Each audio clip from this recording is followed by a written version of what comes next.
Tiga. Assalamualaikum warahmatullahi wabarakatuh.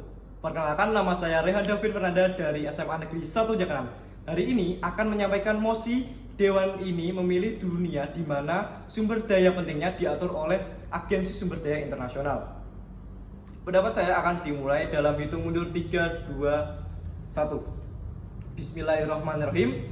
Saya sangat setuju pada mosi kali ini. Mengapa? Karena sumber daya penting di seluruh dunia rata-rata adalah sumber daya yang terbatas. Maka karena sumber dayanya terbatas, maka semakin lama sumber daya tersebut akan semakin menipis.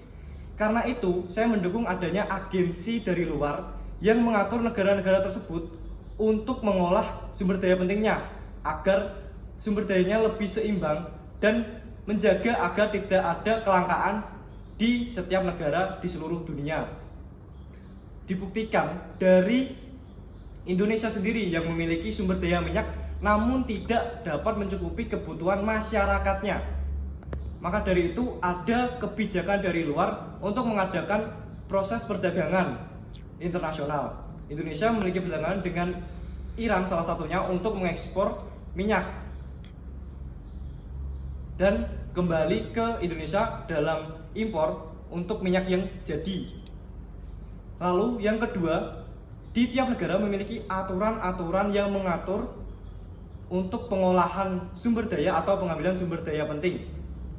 Di Indonesia memiliki aturan yaitu pada Undang-Undang 1945 dalam pasal 33 ayat 3 yang berbunyi bumi, air, kekayaan dan seluruh kekayaan yang ada di Indonesia dikuasai oleh negara untuk kemakmuran rakyat Indonesia. Walaupun sudah memiliki aturan tersebut, tidak menjamin negara Indonesia ini atau negara lain yang memiliki aturan seperti itu untuk tidak mengeksploitasi atau bertanggung jawab pada pengambilan maupun pengolahan sumber daya penting di dalam negara. Di Indonesia sendiri dapat dilihat pada pertambangan emas di Jambi yang menyebabkan kerusakan alam karena tidak ada tanggung jawab dari pengolah atau pengatur dari negara dalam pertambangan emas di Jambi tersebut. Dan dari fakta tersebut dapat disimpulkan kita memerlukan agensi pengatur sumber daya penting dari internasional untuk mengatur pengolahan sumber daya agar negara-negara yang mengolah sumber daya penting dapat lebih bertanggung jawab dalam melakukan pengolahan sumber daya alam, bertanggung jawab dalam alam, negara maupun masyarakat sekitar. Lalu dapat didorong lagi agar lebih berkelanjutan pengolahan sumber daya dalam negara tersebut. Yang ketiga, di negara-negara atau di seluruh dunia diisi oleh manusia. Manusia sendiri adalah makhluk sosial. Makhluk sosial tidak dapat berdiri sendiri. Begitupun dengan negara. Negara tidak dapat berdiri sendiri karena diisi oleh makhluk-makhluk sosial.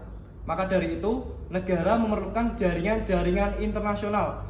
Dengan adanya agensi pengatur sumber daya internasional, maka dapat dimanfaatkan sebagai jaringan oleh negara-negara untuk berinteraksi dengan negara-negara lain. Kenapa tidak berdiri sendiri? Karena negara jika berdiri sendiri tidak dapat memenuhi sumber daya alamnya. Kenapa? Karena sumber daya di tiap negara itu berbeda-beda. Ada yang mempunyai batu bara yang banyak, ada yang memiliki batu bara yang sedikit. Dengan adanya agensi yang diatur oleh internasional, maka dapat lebih menyeimbangkan dan dapat mengatur agar adanya sistem perdagangan internasional itu tidak kacau dan tidak menyebabkan konflik. Contohnya ada di organisasi OPEC. OPEC sendiri adalah organisasi yang mengatur negara-negara di seluruh dunia yang mengelola minyak untuk lebih bijak dalam mengelola minyak tersebut. Tujuan sendiri dari OPEC itu adalah untuk menjaga stabilitas harga dan juga menjaga penggunaan atau pengefisienan dalam penggunaan minyak di seluruh negara di dunia. Maka dari fakta tersebut artinya kita sebagai salah satu pemasok minyak atau minyak mentah yaitu Indonesia, juga memerlukan kerjasama dengan jejaring internasional.